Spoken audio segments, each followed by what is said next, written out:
తెల్లవారే వెలుగు రేఖలా పచ్చ పచ్చ పచ్చి మట్టి బొమ్మలా అల్లి బిల్లి వెన్న పాల నురగలా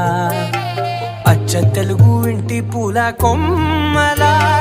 దేవదేవుడే పంపగా ఇలా దేవతే మా ఇంట అడుగే పెట్టెనంట బ్రహ్మ కళ్ళలో కాంతులే